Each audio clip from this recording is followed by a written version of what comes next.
नमस्कार, DD news के इस खास बुलेटिन खबर पर नजर में आप सभी का बहुत बहुत स्वागत है। मैं हूं लाल चंद्र सिंह। अगले आधे घंटे में हम देखेंगे दिन भर की कुछ बड़ी खबरें और साथ ही जुड़ेंगे हमारे उन संवाददाताओं से जिन्होंने रखी है दिन भर इन खबरों पर पैनी नजर और उनसे इन खबरों की तह तक जाने की कोशिश करेंगे। सबसे पहले बात कर लेते हैं आज हुए देशव्यापी मॉक ड्रिल की। देश में कोविड-19 की आपातकालीन तैयारियों की जांच के लिए आज सभी अस्पतालों में एक देशव्यापी मॉक ड्रिल का आयोजन किया जा रहा है। चीन, अमेरिका और कुछ अन्य देशों में कोविड-19 के बढ़ते मामलों को देखते हुए ये मॉक ड्रिल की जा रही है।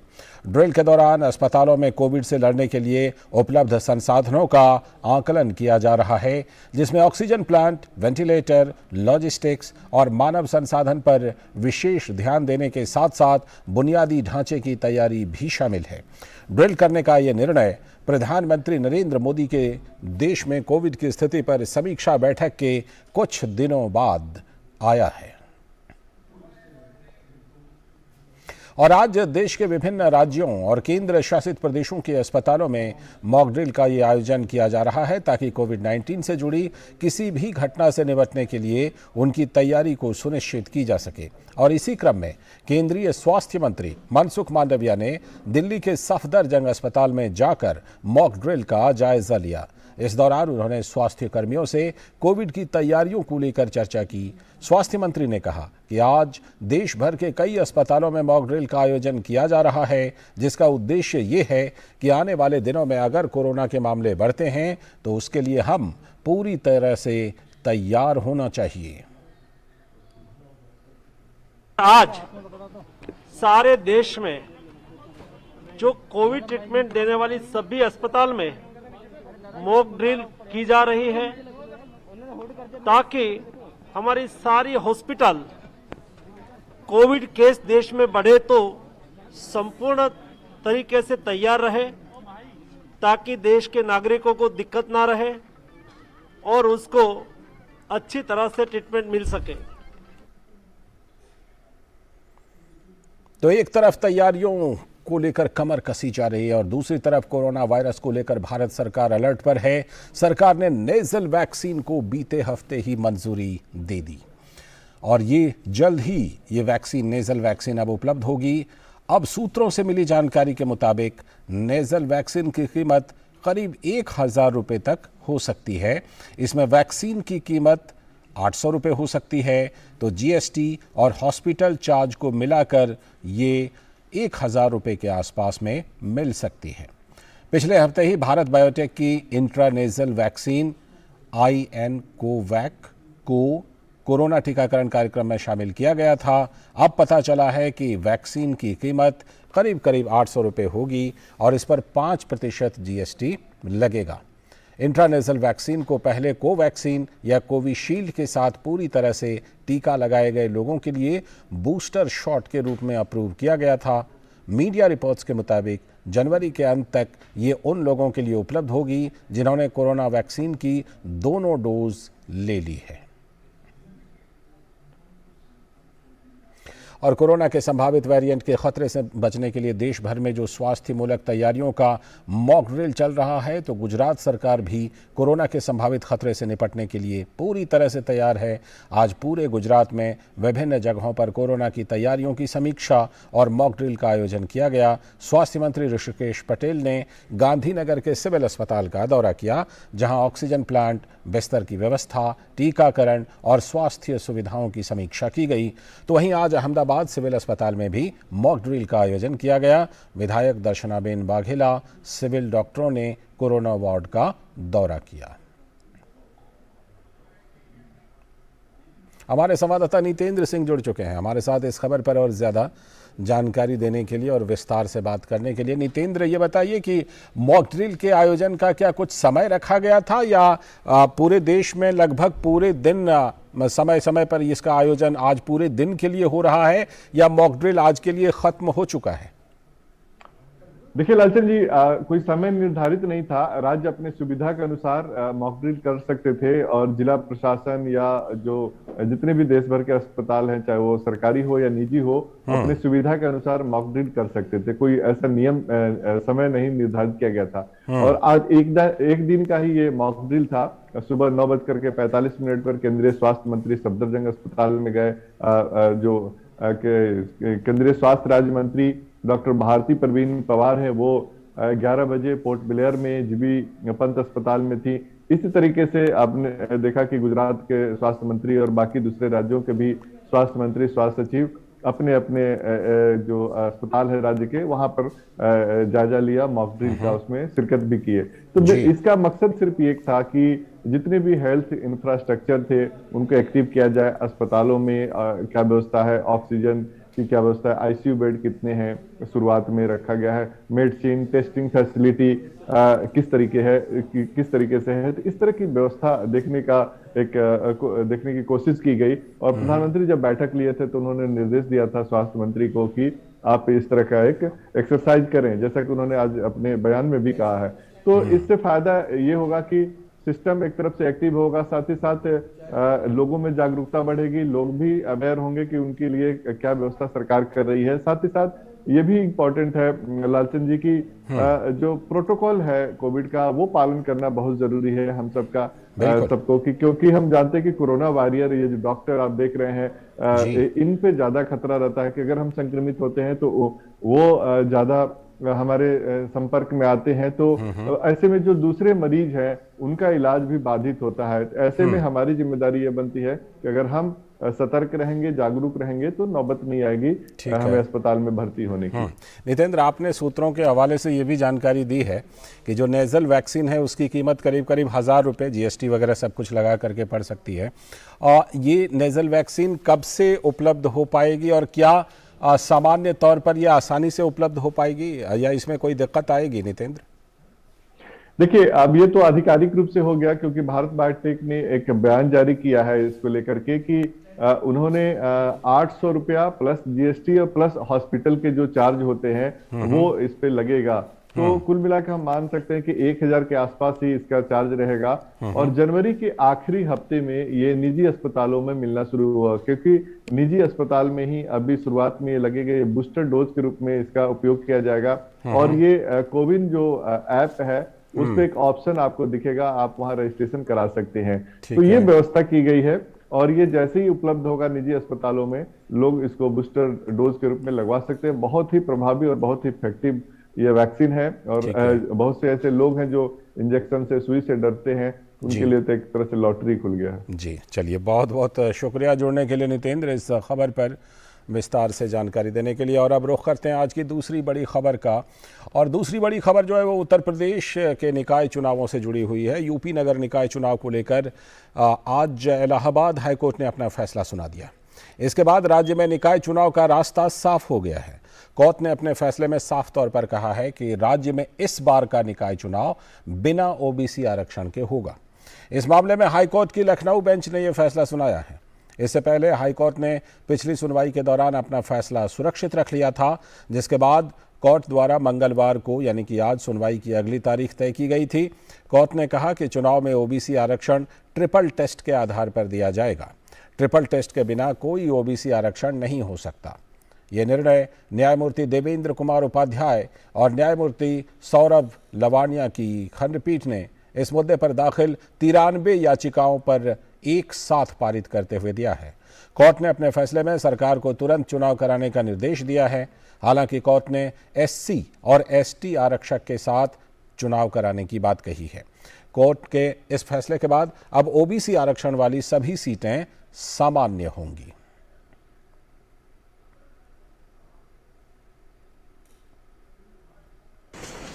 हालांकि उत्तर प्रदेश सरकार हाईकोर्ट के इस फैसले से संतुष्ट नजर नहीं आ रही है। यूपी सरकार ने फैसले के बाद एक प्रेस विज्ञप्ति जारी की और बताया कि जरूरी हुआ तो तमाम कानूनी पहलुओं पर विचार कर हाईकोर्ट के फैसले के खिलाफ सर्वोच्च न्यायालय का वो दरवाजा खटखटाएगी।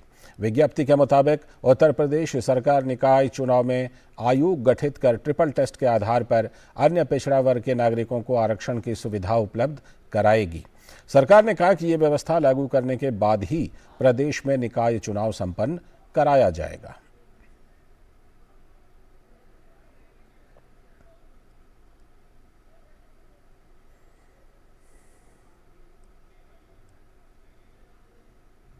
और निकाय चुनाव को लेकर हाईकोर्ट के आदेश पर प्रतिक्रिया देते हुए उत्तर प्रदेश के उप मुख्यमंत्री केशव प्रसाद मौर्य ने कहा कि नगरीय निकाय चुनाव के संबंध में माननीय उच्च न्यायालय इलाहाबाद के आदेश का विस्तृत अध्ययन किया जाएगा और कानून के जानकारों से परामर्श लेने के बाद इस मामले पर सरकार के स्तर पर अंतिम निर्णय लिया जाएगा। उन्होंने साफ कहा कि पिछड़े वर्ग के अधिकारों को लेकर कोई समझौता नहीं किया जाएगा।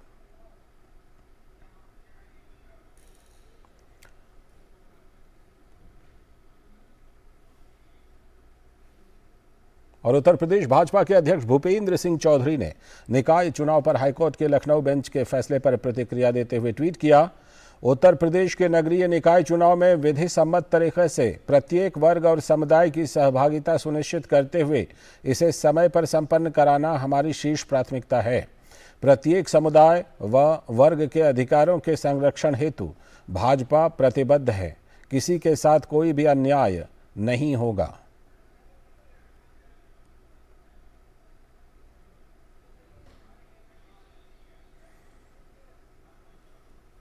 और लखनऊ से रामेंद्र सिंह हमारे साथ जुड़ चुके हैं इस खबर पर और ज़्यादा जानकारी देने के लिए। रामेंद्र, ये इलाहाबाद हाई कोर्ट का फैसला आया, उन्होंने जाहिर सी बात है कि लंबी सुनवाई के बाद ये फैसला दिया है, लेकिन उससे सरकार संतुष्ट नज़र नहीं आ रही है। और ये जो ट्रिपल टेस्ट का फॉर्मूला है, एक रास्ता तो ये है और दूसरा रास्ता ये है कि चुनाव को होल्ड पर रह करके सुप्रीम कोर्ट चले जाएं। तो सरकार कौन सा रास्ता अपनाने का संकेत दे रही है उत्तर प्रदेश की सरकार? देखिए लालचंद जी, न्यायालय के अपने तर्क और अपने तर्कों पर वो याचिकाओं को सुना और उसने कहा कि जो ओबीसी आरक्षण है वो ना दिया जाए और सामान्य सीटें मान के चुनाव कराया जाए। ये न्यायालय के लिहाज से निर्णय ठीक हो सकता है, लेकिन उत्तर प्रदेश के अगर राजनीतिक लिहाज से देखें तो भूचाल लाने वाला निर्णय है और सरकार बैकफुट पर है। और जो विपक्ष है वो हमलावर, वो कह रहा है कि जो ओबीसी आरक्षण है उस पर खेल कर रही सरकार ने जो नगर विकास मंत्री उन्होंने तुरंत प्रेस किया और प्रेस करके कहा है कि हम जब तक ये ट्रिपल सी के आधार पर आयोग बना के आरक्षण प्रक्रिया पूरी नहीं करेंगे तब तक हम चुनाव में नहीं जाएंगे। मुख्यमंत्री ने ट्वीट कर इसकी जानकारी दी। उप मुख्यमंत्री केशव शर्मा ने तुरंत ट्वीट करके जानकारी दी और कहा कि ओबीसी का जो मतदाता है, जो चुनाव लड़ने वाले लोग हैं, उनके हितों की अनदेखी नहीं की जाएगी। मुख्यमंत्री ने कहा कि अगर जरूरत हुई तो हम इस फैसले के विरोध में सुप्रीम कोर्ट जाएंगे। यानी मोटा मोटा मान के चलिए कि ये अभी तक जो फैसला कोर्ट का आया है ये रुकेगा और चुनाव आगे बढ़ेगा जब तक चीजें तय नहीं हो जाएंगी। यानी ओबीसी आरक्षण के बाद ही ये नगरीय चुनाव हो पाएंगे। लालचंद जी, ठीक है। और जो ट्रिपल टेस्ट फॉर्मूला है, क्या उस विकल्प पर भी सरकार जा सकती है क्या? बिल्कुल, उस पर सरकार ने कहा कि मैं एक आयोग बनाएंगे और जो ट्रिपल टी है, जो तीनों बिंदु हैं, उस पर हम आरक्षण सुनिश्चित करेंगे कि जो आयोग अपनी रिपोर्ट देगा और उसके बाद नगर निकाय के चुनाव होंगे। तो जाहिर कि समय लगेगा। सरकार ने अपना रुख स्पष्ट कर दिया कि अगर जरूरत हुई तो हम सुप्रीम कोर्ट का रुख करेंगे, फिलहाल अभी हम चुनाव कराने नहीं जा रहे हैं। ये एक बात साफ सरकार ने कर दी है। लालचंद जी, और इस पर बाकी दलों की कोई प्रतिक्रिया अभी तक देखने को मिली है रामेंद्र? नहीं, सरकार ने अपना स्टैंड क्लियर कर दिया। बाकी दलों ने अपना जब तक काम शुरू किया था कि आरक्षण जो ओबीसी मतदाता है उसके विरोध में सरकार खड़ी है, सरकार जानबूझकर ऐसा कराना चाह रही है, न्यायालय इसीलिए गई थी। सरकार ने अपना रुख साफ कर दिया है कि हम इस मुद्दे पर बहुत अडिग हैं और ओबीसी का जो 27% आरक्षण राजनीतिक रूप से उसको देने के बाद ही चुनाव कराएंगे। तो जाहिर है कि विपक्ष की भूमिका थोड़ा रुक जाती है, ठहर जाती है कि उस पर राजनीति करने का अवसर शायद ही मिले उनको। और इस बीच में अगर ये चुनाव नहीं टलता है तो कब इस चुनाव का कार्यक्रम निर्धारित किया गया था या कब चुनाव कराने की योजना थी उत्तर प्रदेश में रामेंद्र? देखिए राज्य सरकार ने जो तैयारी की तो जनवरी में चुनाव कराने की इनकी मंशा थी और अधिसूचना जारी की जा रही थी। अभी तक अधिसूचना नहीं जारी हुई थी, इसलिए इसका मोटा मोटा खाका नहीं था, लेकिन ये माना जा रहा था कि फरवरी में जो इन्वेस्टर समिट है उससे पहले चुनाव करा लेना चाहिए सरकार को। उसके लिए मुख्यमंत्री ने भी जितने बड़े मंडल थे वहां जाकर के अपने कार्यक्रम दिए और प्रबुद्ध सम्मेलन किया, तो सरकार ने लगभग तैयारी पूरी कर ली थी। लेकिन अब शायद ही इस पर सूचना है, जब तक ये सारी चीजें क्लियर नहीं हो जाएंगी और जो आरक्षण है ओबीसी वाला वो नहीं क्लियर हो जाता है, तब तक शायद ही ये परिस्थितियां बन पाए कि चुनाव हो। तो ये अभी टलता हुआ दिख रहा है लालचंद जी। चलिए, बहुत बहुत शुक्रिया रामेंद्र जुड़ने के लिए और इस खबर पर विस्तार से चर्चा करने के लिए। बहुत बहुत शुक्रिया आपका। और अब हम रुख करते हैं एक और बड़ी खबर का, और ये बड़ी खबर जो है वो मौसम के कहर से जुड़ी हुई है। उत्तर प्रदेश समेत उत्तर भारत के और राजधानी दिल्ली के समेत उत्तर भारत के कई हिस्सों में ये शीतलहर जारी है। दिल्ली एनसीआर में आज सुबह भी घना कोहरा छाया रहा। घने कोहरे के कारण शहर के कुछ इलाकों में दृश्यता काफ़ी कम रही, जिससे सड़क और रेल यातायात प्रभावित हुआ। मौसम वैज्ञानिकों के मुताबिक उत्तर पश्चिम से मैदानों को पार कर आने वाली हवाओं की वजह से तापमान में गिरावट आने से ये गलन बढ़ी हुई है और कोहरा भी छाया हुआ है। दिल्ली की सड़कों पर कोहरे की वजह से कम दृश्यता के कारण सड़कों पर धीमी रफ्तार में गाड़ियां रेंगती हुई दिखाई दी। मौसम विभाग ने दिल्ली, पंजाब और हरियाणा के लिए घने कोहरे का रेड अलर्ट जारी किया है, तो पश्चिमी उत्तर प्रदेश के लिए कोहरे का ऑरेंज अलर्ट जारी किया गया है।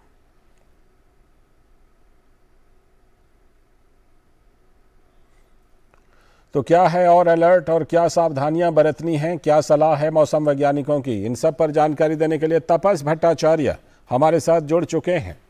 तपस, क्या हमें भी कुछ सलाह दीजिए, क्योंकि हम भी दिल्ली एनसीआर में रहते हैं, किस तरह की सावधानी हम बरतें और ये जो सलाह है ये कितने दिनों के लिए, कितने घंटों के लिए है फिलहाल अलर्ट, रेड अलर्ट? जी देखिए, सबसे पहले तो लालचंद जी मैं ये कहूँगा कि ये रेड अलर्ट जो है ये पंजाब, हरियाणा और दिल्ली के लिए खास तौर से ये रखा गया, वो आज के लिए है।